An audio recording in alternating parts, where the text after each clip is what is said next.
This video is brought to you by John Robson Guitar Tuition. If you enjoy the content, please consider supporting the channel by enrolling on a course, purchasing some guitar lessons or a t-shirt, or you can join my Patreon. Now, on with the show. Hello chaps, welcome once again to John Robson Guitar Tuition. As always, I do hope you're well. It's Tuesday, which means we're doing a top 5 list today, and the topic under discussion is that of vocal performances. I'm amazed I've never done this before, but it turns out I haven't, so I'm going to be talking about 5 of my favourite vocal performances in this video today. Across, let's say, the whole breadth of genres of different types of rock music. And when I do a list like this, it usually starts off with a big long list, and the big long list for this video was much longer than usual, so you can probably expect a part 2 of this video next week. We'll see how it goes. Yeah, I think we're probably going to do a part 2. So today, 5 of my favourite vocal performances from different genres of rock music. Some of these performances will be well known to you, and possibly 1 or 2 won't be. So let's get started straight away with Gimme Shelter, Danny Bowes. Yes, Danny Bowes, lead singer with British band Thunder. They did a cover of the Stones' classic Gimme Shelter. I think they did it as a charity single for some homeless charity, and it didn't appear on any of their albums until it got released on their Best Of album there. I think it was called their Finest Hour and a Bit. Great album if you want a sampler for this band. I've long been a champion of this band. I think they should have been massively, massively bigger than they were, but I guess those are just the breaks. Yeah, this is one of those songs where, you know, listen right to the end, because you'll get a bit like, what's that Eagles song? Take It to the Limit, I think it is, where Randy Meisner, just as the song's fading out, you hear him really hitting these perfectly executed high notes effortlessly. Well, Danny does a little bit of this on this song, and just the power and range of his voice in this performance is something to behold. I think he's one of the great rock singers, and I think he deserves a lot more recognition, which is why this song is on the list. So go and check it out. All of these are linked down below, so as I say, go and check them all out, including this one, or especially this one. Next, Back from Cali, Miles Kennedy. Yes, Miles Kennedy. I first got to know Miles Kennedy back in the days when I used to watch music on TV. I think it was probably MTV or VH1. And up pops this video by a band called Alter Bridge, a song called Open Your Eyes. And this was my initiation into Mark Tremonti's guitar playing as well. But Miles's vocal on that song was absolutely... Dear me, that's he's got a set of pipes on him as the lad, you know. So like you do, I went out and bought the album, and I was a little bit meh about the album. For me, it was just a little bit too grungy and heavy for my tastes. But I did I really love that single, and Miles's voice is just, I think, fantastic. And then he cropped up as a guest artist on Slash's first solo album, just called Slash. Did a couple of songs on there, and now he's like the sort of the permanent lead singer in Slash's touring band and recording band, I guess, Slash and the Conspirators. But you know, he just started off on Slash's first album as a guest artist, and did 2 songs there. This one, Back from Cali, frankly, I think is just a belter of a track. Again, it's just got one of the best guitar riffs on it. That I think it's one of Slash's best riffs, to be honest with you. But it's, again, Miles's voice on this, just from the power, the range, the tone of his voice, the dynamics that he puts in, it's just incredible.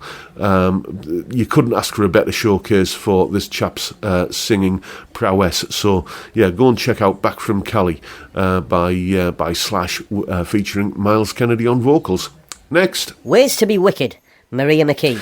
Now let me take you back to the mid-1980s, 1985 I think it was. I was living in my college halls of residence, and there was a little black and white portable TV with a fuzzy picture and a rabbit ear antenna.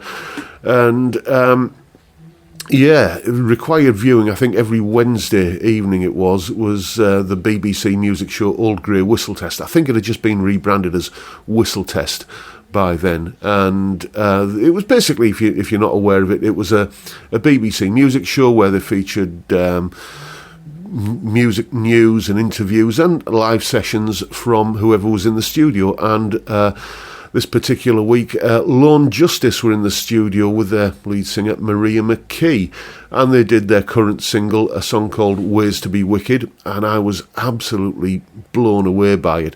If you're not familiar with the song or the band Lone Justice, then just imagine Bruce Springsteen's E Street Band, minus Clarence Clements, because they didn't have a sax player in Lone Justice, but that kind of Telecaster-driven, Hammond organ-y, kind of gritty, rootsy rock, and you're somewhere near. But imagine like a Janis Joplin-ish kind of female vocal on it. This song was actually written, I think, by Tom Petty and Mike Campbell, so good pedigree there, really. It's a fantastic song, and Maria McKee, of course, turned up many years later, well, a few years later in the early 90s as a solo artist, and she did that song Show Me Heaven, which was in that Tom Cruise movie. I never saw the film, but I do remember loving her vocal performance on Show Me Heaven as well. But I chose this one because I just think, you know, it's what was the first experience of me hearing her voice, and I think it's a song that hasn't dated as badly as Show Me Heaven, which when you listen to it now, it does sound a little bit cheesy, but this is, perhaps because I'm not that into power ballads, I don't know, but this is a fantastic song. Ways to be Wicked by Lone Justice. Go and check it out in the link below. I think you'll agree that Maria has a very, very fine singing voice, which is why she's on this list. Next. Valentine Moon, Sam Brown. Yes, Sam Brown, daughter of veteran British skiffle rocker Joe Brown. Sadly, Sam is no longer in the singing business. She had some kind of medical thing. I think it was a cyst on her vocal cords, which means that she basically can't sing anymore. And you can see she's clutching a ukulele there, and that's how she makes a living nowadays, as a ukulele teacher. But she's was a session singer who sang with many, many different acts. I think she toured with Pink Floyd. I seem to remember some... it was either the Pulse DVD or what was the live tour before, the Live in Venice, Delicate Sound of Thunder, I think that sort of era, where she was one of the backing singers, and I think she did that Claire Torrey vocal part on Great Gig in the Sky. So, you know, if you can handle a vocal performance like that, then you're a worthy vocalist, I guess. But this song, Valentine Moon, it comes from the Jules Holland, I think first Jules Holland Big Band Small World, or the album is called something like that, and features a load of guest performances from different artists, and Sam was one of the featured artists on this album. She was one of the singers in the Jules Holland Rhythm and Blues Orchestra. Anyway, it's a beautiful, beautiful song. It's an old couple reminiscing about their lives together. Just check out the link. The link that I've put in the description is from a live performance from the Jules Holland New Year show, the Hootenanny. I think you'll agree she's got the most gorgeous, soulful, husky but powerful voice. She manages to be kind of both intimate and kind of belting it at the same, kind of simultaneously. Fantastic voice she had, and it's really sad that she no longer can carry off that sort of performance. But the fact is, she did, and I hope you'll agree that it's just an absolute belter, which is why it's on this list. Next. More Than a Feeling, Brad Delp. Yes, now we all know this song. We all know More Than a Feeling. It's just part and parcel of the background noise, isn't it? You know, it's one of those songs that, a bit like Smoke on the Water and Paranoid and Stairway to Heaven, you just take for granted because you think, well, yeah, I know what that song goes like and I don't need to pay much attention to it. But I beg you, go and pay some attention to it. I'll be honest with you, I was guilty of kind of taking this song for granted as much as anybody else until I saw Rick Beato's video on the What Makes This Song Great series of things that he does, where he featured this song and he solos the different tracks. And wait until you hear that Brad Delp's vocals soloed in this Rick Beato breakdown. You will just, it absolutely knocked me back. I knew he was a good singer. I didn't realise he was that good a singer. There's a particular moment where he's coming out of the vocal part and it's going into the main guitar solo and he harmonises with the emerging guitar line. It's absolutely epic.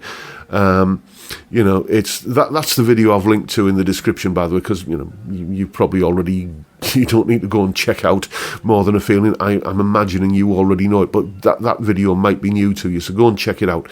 It really does make you hear the song with a fresh set of ears. It did me anyway, and realise just what an epic song it is, what a beautifully crafted and well put together, incredibly well produced song it is, and more than anything else, Brad's vocals are just the cherry on the cake. They are absolutely epic. What a singer that guy was. Sadly no longer with us, but again, you know, this one track is just, it's a fitting epitaph and tribute to him as a vocalist, which is why, as I say, it's on the list.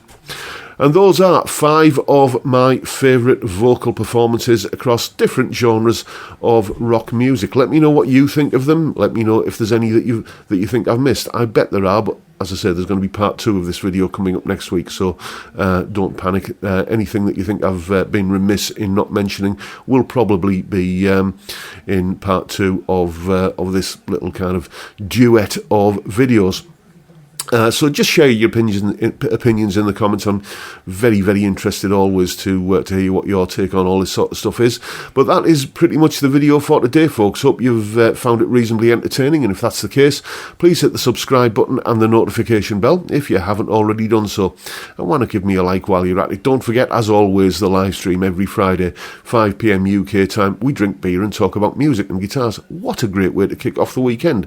I'd love to see you there if you can make it. But for now, I'll bid you all a good day and say thank you so much for watching. Thank you for your time. Look after yourselves, folks. Stay well, stay safe, and above all, stay sane. Bye for now.